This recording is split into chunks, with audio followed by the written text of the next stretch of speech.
فرمائیے. میرا سوال یہ ہے آپ سے جی کہ مرزا صاحب نے درجہ بدرجہ اپنا دعویٰ کیا ہے. ٹھیک ہے، بالکل ٹھیک ہے. زیادہ علم تو نہیں ہے مجھے، جی لیکن جیسے سنا ہے کہ پہلے خلیفہ کا کیا تھا دعویٰ، نہیں، امام مہدی. امام مہدی کا. ٹھیک ہے. پھر عیسیٰ. اچھا، ٹھیک ہے. مجھے نہیں ہے اتنا علم، ویسے جو سنا ہے اسی میں لیے. بتا رہا ہوں. اچھا مجھے علم ہے نا، میں بتا رہا ہوں. جی جی مولوی کہتے ہیں جی کہ انہوں نے درجہ بدرجہ جی دعویٰ کیا ہے، جی جس کا مطلب اپنے نفس سے باتیں بنا رہے تھے. پہلے چھوٹا دعویٰ کیا، پھر اس سے بڑا، پھر اس سے بڑا، جی یہاں تک کہ پھر نبی اللہ اپنے آپ کو کہہ دیا. جی اگرچہ امتی نبی کہا، مگر کہا تو صحیح، جی جی نبوت کا بھی دعویٰ کر جی دیا. نبوت کا بھی کیا. اور پھر اس پہ بس نہیں کیا، کرسچن ہونے کا بھی دعویٰ کر دیا کہ میں ہی وہ کرسچن ہوں جس کا ہندو انتظار کر رہے تھے. اور پھر یہ دعویٰ کیا کہ بدھ بھی میں ہی ہوں، زرتشت بھی میں ہوں، دنیا کے جتنے آنے والے تھے جو اس زمانے میں آنے تھے وہ میں ہی ہوں. تو مولوی اس پر خوب مذاق اڑاتے ہیں، کہتے ہیں لو جی مرزا صاحب سب کچھ ہو گئے. اور اس سے ثابت ہوا کہ نفس کے دعوے تھے، ایک دعوے پہ تسلی نہیں، اور آگے پھر اور آگے پھر اور آگے. ٹھیک ہے، یہی اعتراض ہے نا. جی جی اب عیسائیوں کا رسول اللہ علیہ وسلم پہ اعتراض سن لیں. عیسائی کہتے ہیں پہلے صرف مکے والوں خاندان کا رسول بنے اور کہا کہ اپنے خاندان والوں کو ڈراؤ. پھر مکے اور اس کے ارد گرد لوگوں کے رسول بن گئے، مشرکوں کو بلایا. پھر اور ہمت پڑی تو پھر اہل کتاب کے بھی رسول بن گئے. پھر اور دعویٰ بڑا کیا تو ساری دنیا کے رسول بن گئے.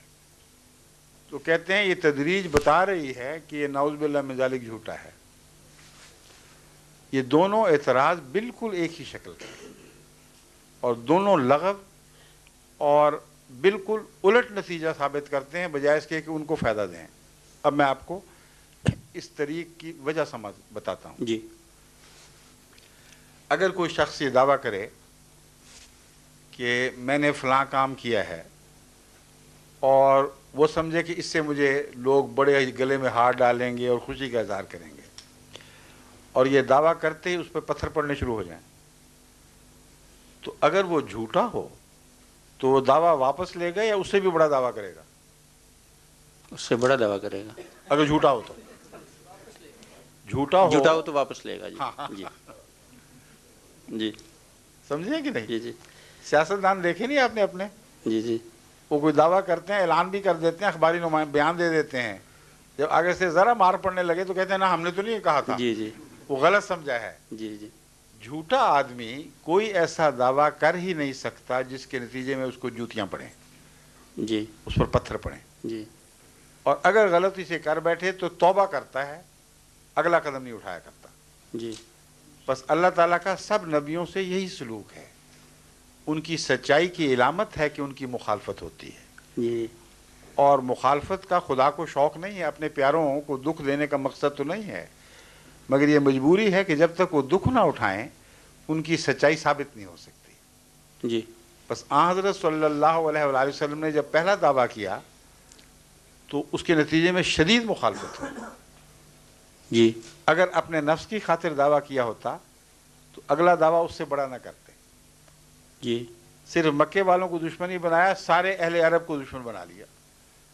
اس کے بعد اس سے بڑا دعویٰ کر کے یہود کو دشمن بنا لیا. جی پھر اس سے بڑا دعویٰ کر کے عیسائیوں کو دشمن بنا لیا. جی اور پھر ساری قوموں کا رسول بن کر ساری قوموں کو دشمن بنا لیا. جی جی تو یہ آپ کی صداقت کا نشان ہے، نہ کہ آپ کے غلط ہونے کا نشان. جی حضرت مرزا صاحب کا سنیے، جی جب آپ نے دعویٰ کیا کہ میں امام مہدی ہوں جی تو مسلمانوں نے کیسی آؤ بھگت کی آپ کی؟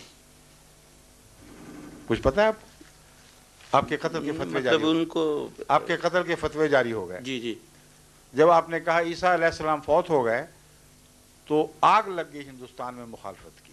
جی جو پہلے تائید میں تھے وہ بھی مخالف ہو گئے. اور ابھی یہ کافی نہیں تھا، گویا کہ پنجاب میں سکھوں کی اکثریت تھی جو ہمارے قادیان کے ماحول میں تو بڑے سخت مضبوط جتھے سکھوں کے آباد تھے.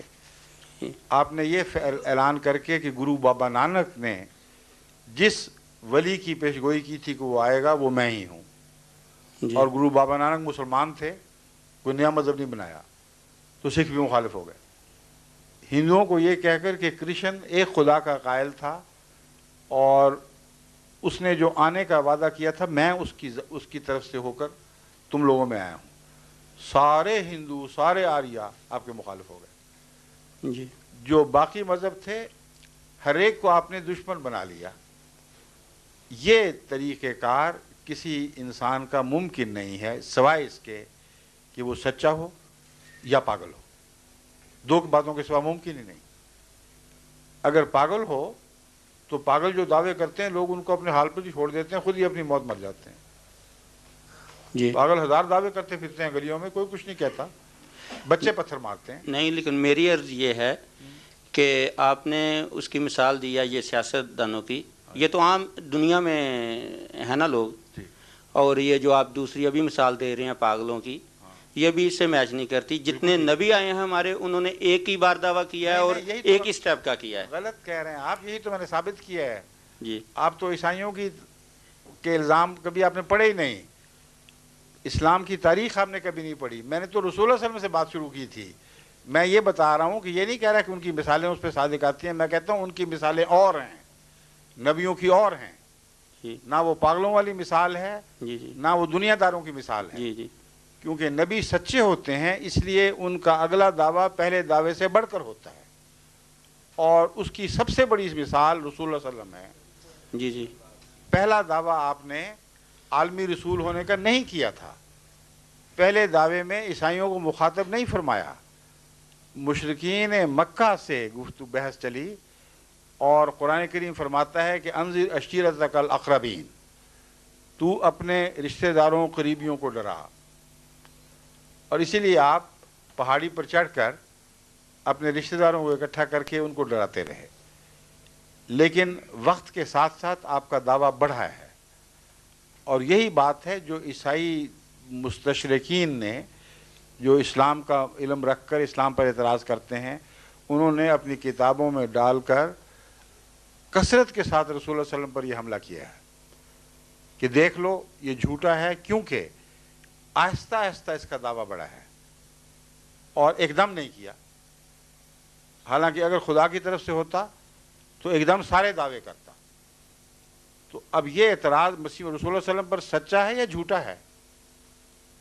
غور کریں، کیا واقعتاً ایسا نہیں ہوا کہ عالمی رسول ہونے کا دعویٰ بعد میں کیا گیا ہے، مکے سے ہجرت کے بعد کا دعویٰ ہے، اور پہلا دعویٰ مشرکین مکہ سے مقابلے کا ہے، پھر رفتہ رفتہ اہل کتاب داخل ہو گئے بیچ میں، عیسائیوں سے مقابلہ شروع ہوا، اور پھر آخری اعلان یہ ہے کہ میں قل یا ایھا الناس انی رسول اللہ الیکم جمیعا، اعلان کر دے کہ اے بنی نوع انسان میں تم سب کی طرف رسول بنا کے بھیجا گیا ہوں۔ یہ جو دعوی ہیں ان میں تدریج ہے۔ میں آپ کو یہ بتا رہا ہوں کہ یہ آپ کی غلط فہمی ہے کہ دعوی اگر آہستہ آہستہ بڑھیں تو جھوٹ کی علامت ہوتے ہیں۔ دعوی اگر آہستہ آہستہ بڑھیں اور ہر دعوے پر مخالفت بڑھے تو یہ سچ کی علامت ہوتی ہے۔ یہ میں سمجھا رہا تھا آپ کو، ثبوت دے رہا ہوں کہ جھوٹے آدمی جب دعویٰ کرتے ہیں اور توقع کے خلاف لوگوں میں حاضر عزیز ہونے کی بجائے اور بھی لوگ نفرت کرتے ہیں تو پھر اگلے دعوے نہیں کیا کرتے، واپس آ جا کرتے ہیں۔ انبیاء مخالفت کے باوجود بڑے دعوے کرتے ہیں، یہ ثبوت ہے اس بات کا کہ دنیا کی ان کو پرواہ نہیں، اللہ پر توکل کرتے ہیں اور اللہ ان کی حفاظت کرتا ہے۔ سمجھے؟ ٹھیک ہے، بس یہی سوال تھا میرا۔ شکریہ۔